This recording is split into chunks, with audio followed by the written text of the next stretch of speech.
Yang saya hormati ibu-ibu kader Posbindu Dusun Kuarasan. Pertama-tama, marilah kita panjatkan puji dan syukur kehadirat Allah Subhanahu wa Ta'ala yang telah melimpahkan rahmat serta hidayahnya sehingga kita dapat berkumpul di grup WhatsApp ini dalam keadaan sehat tanpa kurang suatu apapun. Sholawat serta salam senantiasa kita panjatkan kepada junjungan kita Nabi Muhammad SAW yang kita nantikan syafaatnya di yaumul akhir nanti.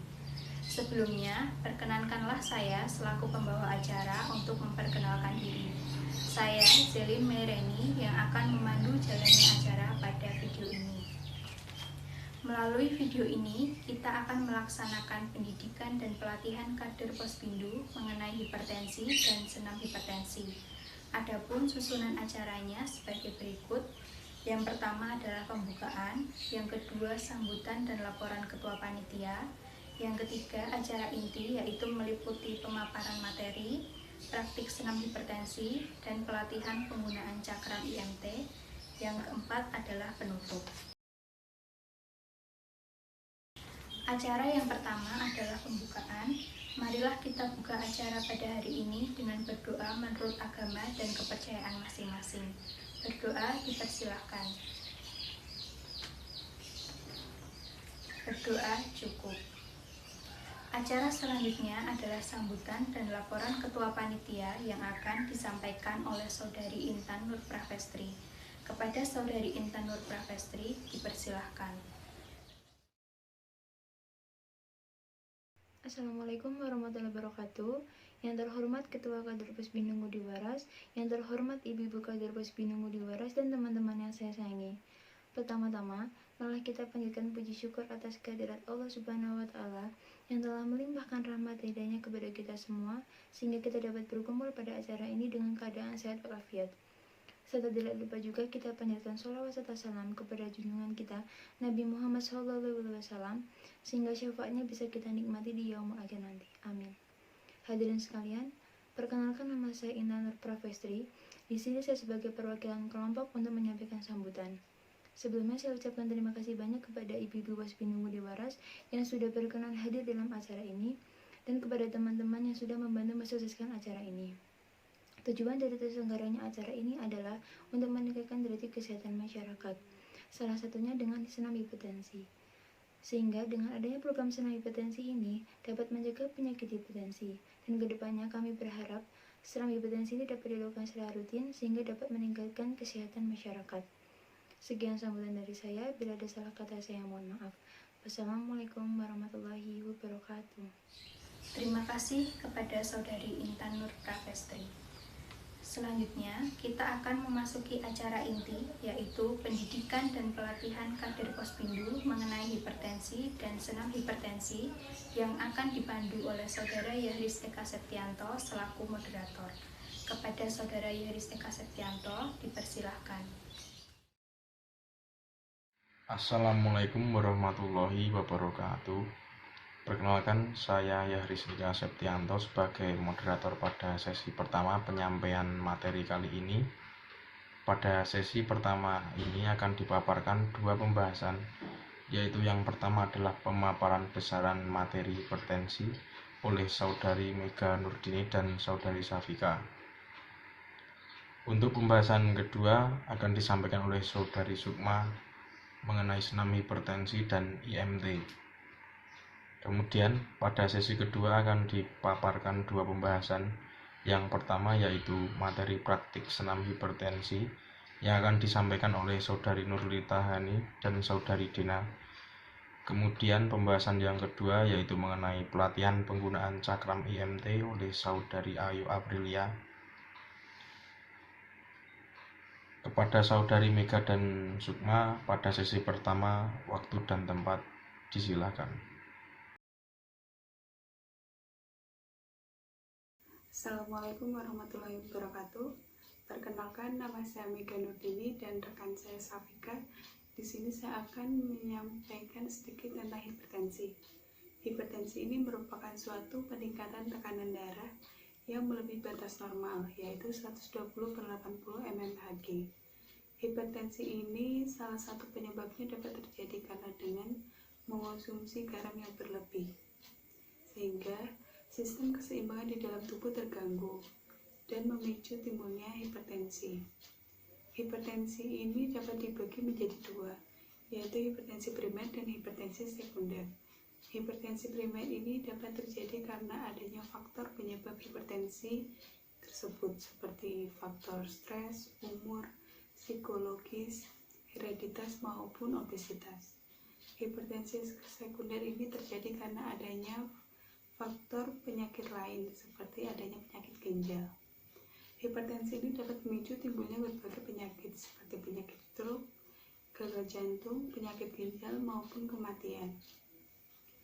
Oleh karena itu, untuk mengurangi resiko terjadinya hipertensi, sebaiknya kita melakukan pola hidup sehat, seperti dengan mengonsumsi makanan yang bergizi dan seimbang, menurunkan atau mengurangi mengonsumsi makanan yang mengandung tinggi garam.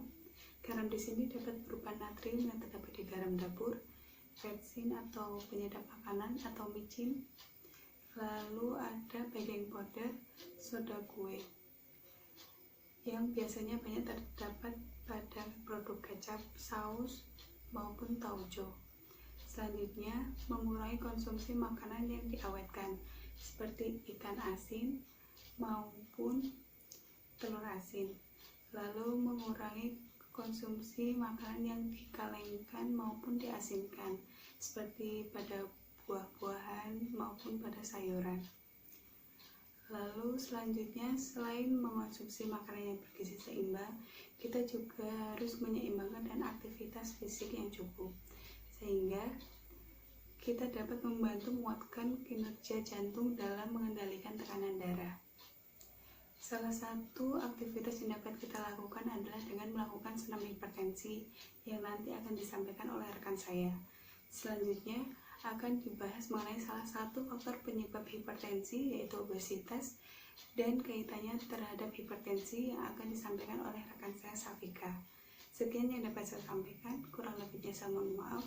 Wassalamualaikum warahmatullahi wabarakatuh.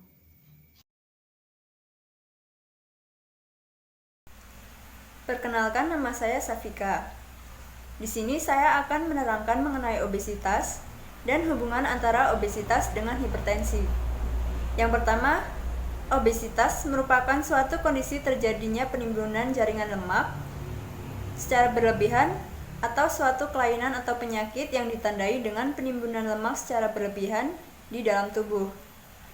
Obesitas juga dapat terjadi oleh beberapa faktor, antara lain adalah tingkat konsumsi energi, lemak, dan karbohidrat yang berlebihan, tingkat frekuensi konsumsi fast food, aktivitas tubuh yang kurang, riwayat orang tua yang mempunyai status gizi obesitas, serta kebiasaan tidak mengkonsumsi sarapan. Hipertensi dan obesitas mempunyai hubungan. Kelebihan berat badan meningkatkan risiko terjadinya penyakit kardiovaskuler karena ada beberapa sebab. Semakin besar massa tubuh, semakin banyak darah yang dibutuhkan untuk memasok oksigen dan makanan ke jaringan tubuh. Ini berarti volume darah yang beredar melalui pembuluh darah menjadi meningkat, sehingga memberi tekanan lebih besar pada dinding arteri. Seseorang yang gemuk lebih mudah terkena hipertensi. Wanita yang sangat gemuk pada usia 30 tahun mempunyai resiko terserang hipertensi 7 kali lebih banyak dibandingkan dengan wanita yang langsing dengan usia yang sama. Untuk mengetahui seseorang memiliki status gizi obesitas atau tidak, dilakukan penilaian status gizi. Penilaian status gizi ini dapat dilakukan secara langsung, antara lain dapat dilakukan dengan pemeriksaan antropometri. Pemeriksaan antropometri ini adalah pemeriksaan ukuran tubuh. Metode antropometri yang dapat menentukan obesitas pada seseorang antara lain indeks massa tubuh atau IMT, skin fold thickness atau SKF, rasio lingkar pinggang pinggul atau RLPP, dan bioelectrical impedance analysis atau BIA. Setelah ini akan disampaikan materi mengenai senam hipertensi. Sekian yang dapat kami sampaikan, apabila ada kurang lebihnya kami mohon maaf. Wassalamualaikum warahmatullahi wabarakatuh. Assalamualaikum warahmatullahi wabarakatuh. Perkenalkan, saya Sukma Pratiwi. Saya akan menyampaikan mengenai materi senam hipertensi. Senam hipertensi merupakan senam yang dimodifikasi dengan tujuan untuk meningkatkan pasokan oksigen dan aliran darah ke dalam otot-otot, terutama pada otot jantung. Nah, berdasarkan penelitian, senam hipertensi ini efektif untuk menurunkan tekanan darah. Bagaimana mekanisme senam hipertensi dapat menurunkan tekanan darah? Pada saat kita melakukan senam, maka sel-sel dalam tubuh kita memerlukan pasokan oksigen lebih banyak untuk pembentukan energi, sehingga detak jantung kita meningkat dan menyebabkan tekanan darah kita juga akan meningkat. Kemudian pada saat kita beristirahat, maka pembuluh darah akan melebar atau rileks dan menjadi lebih elastis.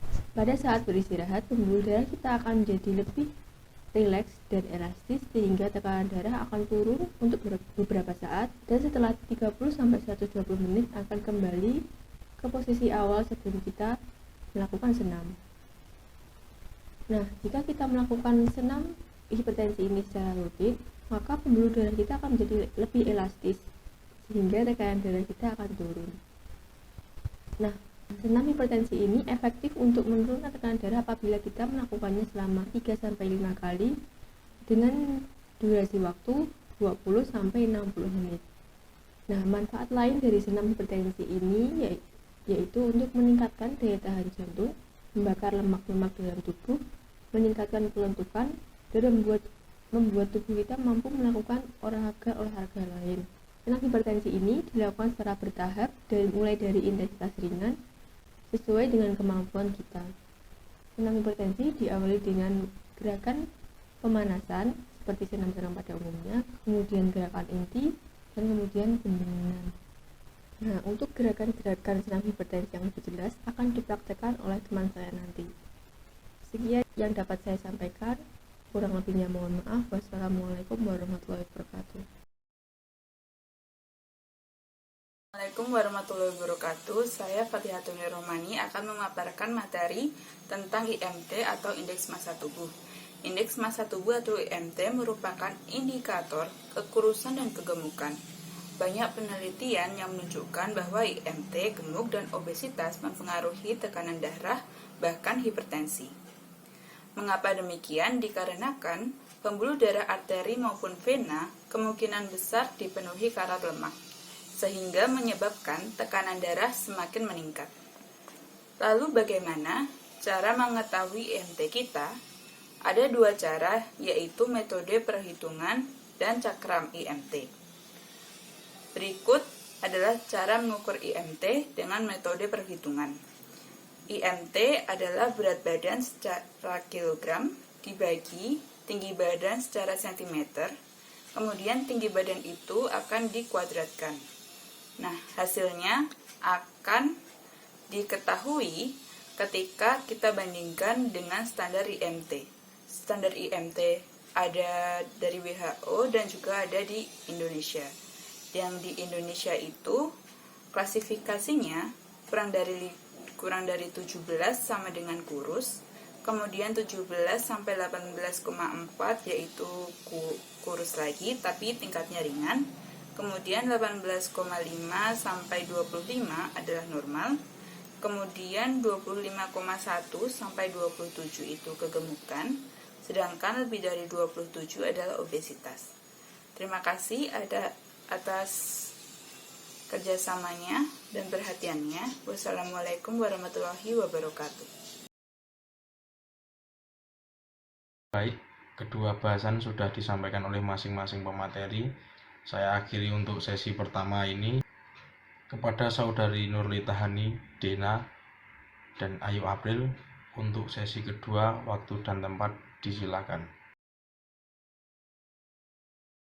Assalamualaikum warahmatullahi wabarakatuh. Perkenalkan, saya Nurlita Hani.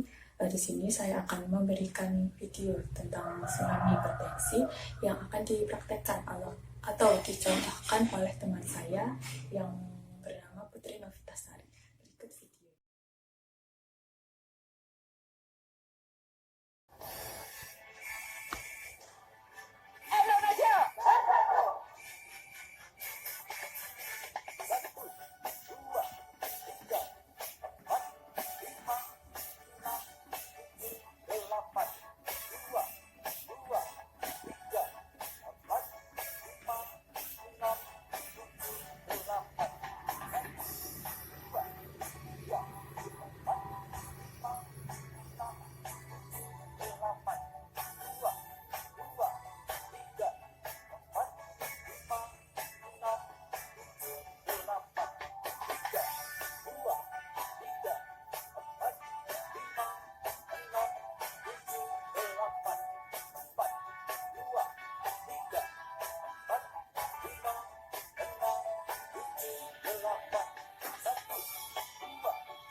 Terima kasih, diharapkan bisa dilakukan di rumah masing-masing atau di posbindu bersama-sama.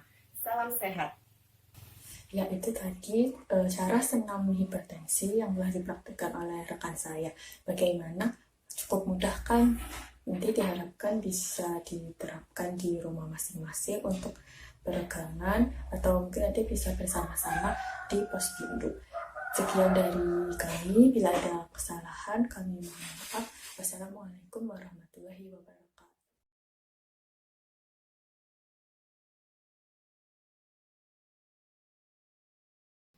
Assalamualaikum warahmatullahi wabarakatuh. Terima kasih saya ucapkan atas kesempatan yang diberikan dan izinkan saya memperkenalkan diri. Nama saya Ayu Aprilia. Di sini akan menjelaskan tata cara penggunaan cakram IMT atau indeks massa tubuh. Baiklah, pada materi sebelumnya telah dijelaskan kepada ibu-ibu mengenai kegunaan dari cakram IMT dan cara menentukan status gizi menggunakan rumus. Baiklah, cakram IMT ini akan mempermudah ibu-ibu dalam menentukan status gizi tanpa harus repot-repot menghafalkan rumus dan menghitung menggunakan kalkulator. Ini memuat beberapa hal yang dibutuhkan dalam menentukan status gizi, seperti tinggi badan dan juga berat badan. Baiklah ibu-ibu, berikut akan kami paparkan video mengenai penjelasan tentang tata cara menggunakan cakram indeks massa tubuh. Di dalam video ini juga akan dijelaskan komponen-komponen yang ada pada cakram IMT tersebut. Halo teman sehat, apa kabar? Berjumpa lagi dengan saya Septian dari Lini Sehat. Pada kesempatan kali ini saya akan membahas tentang satu produk kesehatan berupa alat yang disebut dengan cakram indeks massa tubuh atau cakram IMT.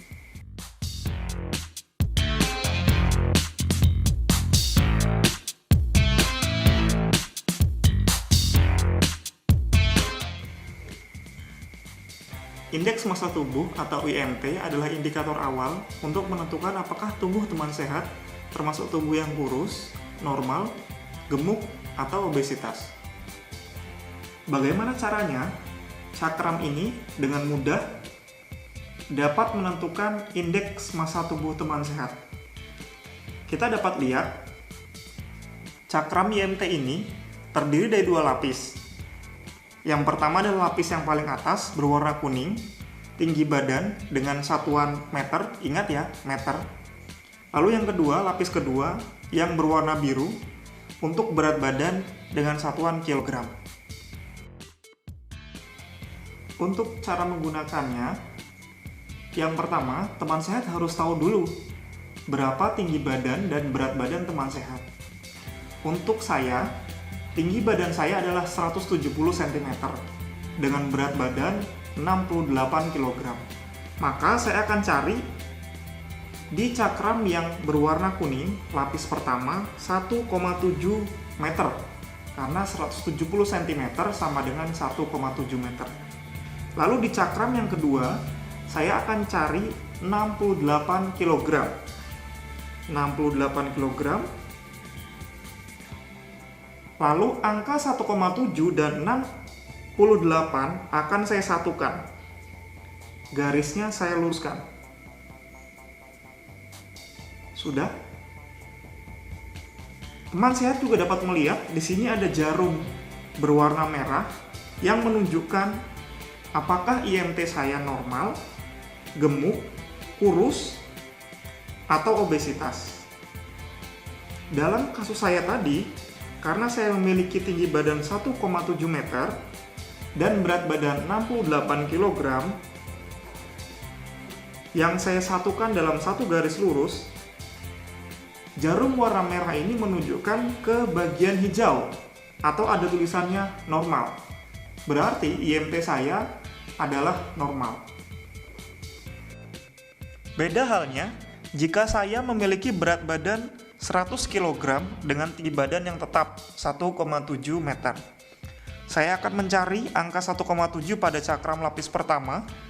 Lalu pada cakram lapis kedua saya akan mencari 100 kg. Saya akan menyatukan garisnya dan tanda panah di bawah menunjukkan saya obesitas. Dalam kasus lain, misalnya saya memiliki berat badan 45 kg dengan tinggi badan 170 cm atau 1,7 meter, maka saya akan mencari 1,7 meter di cakram lapis pertama, lalu 45 kg di cakram lapis kedua. Saya akan satukan garisnya dan tanda panah merah menunjukkan bahwa saya memiliki IMT kurus. Gampang banget kan untuk cari IMT teman sehat? Tapi pastikan IMT teman sehat berada dalam tempat yang hijau, artinya IMT-nya normal. Jika IMT-nya gemuk atau obesitas, harus diturunkan berat badannya sampai ke normal. Jika IMT-nya kurus, harus ditingkatkan berat badannya sampai ke normal juga. Bagaimana caranya? Apabila teman sehat ini memiliki berat badan normal, ini ada 10 pesan umum pedoman gizi seimbang dari Kementerian Kesehatan yang dapat teman sehat lakukan. Yang pertama, syukuri dan nikmati aneka ragam makanan. Yang kedua, banyak makan sayuran dan cukup buah-buahan. Ketiga, biasakan mengonsumsi lauk pauk berprotein tinggi. Keempat, biasakan mengonsumsi aneka ragam makanan pokok. Kelima, batasi konsumsi pangan manis, asin, dan berlemak. 6. Biasakan sarapan. 7. Biasakan minum air putih yang cukup dan aman. 8. Biasakan membaca label pada kemasan pangan. 9. Cuci tangan pakai sabun dengan air bersih mengalir. 10. Lakukan aktivitas fisik yang cukup dan pertahankan berat badan normal. Sangat mudah bukan? Cakram ini dapat digunakan oleh semua orang yang berusia lebih dari 18 tahun, baik pria maupun wanita. Demikianlah pemaparan video mengenai penjelasan tentang tata cara menggunakan cakram indeks massa tubuh. Semoga mudah untuk dipahami sehingga ibu-ibu dapat mengimplementasikannya kepada masyarakat. Baiklah, saya akhiri. Terima kasih atas perhatiannya. Kurang lebihnya saya mohon maaf. Wassalamualaikum warahmatullahi wabarakatuh. Baik, untuk kedua bahasan sudah disampaikan oleh masing-masing pemateri. Saya akhiri untuk sesi kedua ini. Saya kembalikan kepada MC. Terima kasih. Wassalamualaikum warahmatullahi wabarakatuh. Terima kasih kepada Saudara Yadis Eka Septianto. Sekarang tibalah kita di penghujung acara, yaitu penutup.